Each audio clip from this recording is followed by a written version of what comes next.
After President Biden's first year in office, he's proving to be a complete and utter disaster with every crisis after crisis, a slew of bad polling. Nobody really thinks this guy is cognitively there, but how will this disastrous first year in office affect the upcoming midterms, and will the Republican Party capitalize on it? Joining us now to discuss is the famed Trump impersonator and founder of the Long Island Loud Majority, Shawn Farash. Shawn, welcome to the program. Hi, Carl. Thanks for having me. Really happy to be here. So I was scrolling through my Instagram, and there you pop up with Bare Shelves Biden impersonation. My wife leans over. She goes, "Is he just dubbing over something Trump actually said? Can we hear some?" Of course. Well, whenever I'm ready to do it, I could just do it. That's why going through the drive-thru is fantastic. You went to Arby's.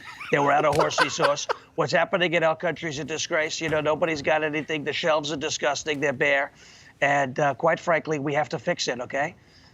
I mean, if you closed your eyes, you wouldn't know a difference there. It's awesome. All right, so what grade would you give Biden in his first year in office? Oh, I mean, it has to be an F, okay? Complete and utter failure when you think about it. There's no other way you could grade him. He's a disaster. I mean, I walked into a supermarket knowing I would find bare shelves to make a funny video, and there they were. And I've never been able to do that ever in my life. So he's definitely an F. He's a failure, and we have to do better. We really do. We have to do a lot better, believe me. That just blows in and out. Shawn, speaking of doing better, I want to show a graphic real quick because it shows Republicans have overtaken Democrats in party identification and leaning.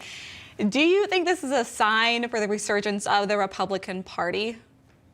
Oh, I think it's absolutely a sign of the resurgence of the party. I mean, what we do out here at Long Island Loud Majority is we've woken up voters that maybe didn't vote Republican or didn't vote as a conservative beforehand. Now they're coming out, they're getting involved in the process. And that's why you're seeing that swing. It's because there's been a grassroots upswelling and uprising of patriotism, and it's going to take the country back. So have faith and stay strong and get involved. Get involved locally. Get involved where we're at, loudmajorityus.com. I mean, you can get involved. We want to hit every state. So we definitely are excited about 2022. Yeah. Now, do you think President Donald Trump is still the face of the... I happen to think so. But, I mean, there's a lot of uptick with DeSantis and stuff like that, and some are saying that Trump should stay out and be the kingmaker. I'd love to see the guy run again. I mean, you? I would love to see him run again, not just because I could sound like him, but I think he's funny, and I think he's one of the only people who we can say is not beholden to anybody other than, you know, what he wants to do. And that's the way he's been in his whole life. So I think he's still the face. I think the polling shows that. I think a lot of people's, the enthusiasm, the rallies that he holds shows that. I would be perfectly fine with him running again, you know, and I think he wins this time around. I really do. I think he wins, and I think he wins going away because people miss what they had. Shawn, you know, speaking of those rallies, as we've seen, they're still coming out in groves to attend those. What do you think he can do to kind of gain support back leading into 2024 if he does decide to run? Well, I think he's got to stay true to himself. I think he's got to be just be Trump, right?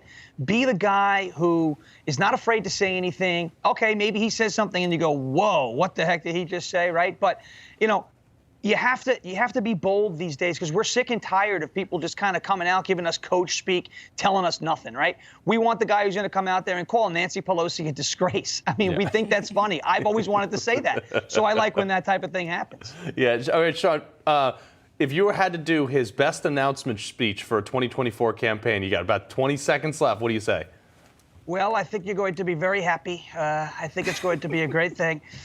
So we're going to take back our country. And, of course, if you're looking for it, wonderful time. The United States of America will be great again, believe me. I mean, you sound like him. You must be writing the speeches for him at this point. Shawn Farash, the Loud Majority. Appreciate you being here today. Thank you so much.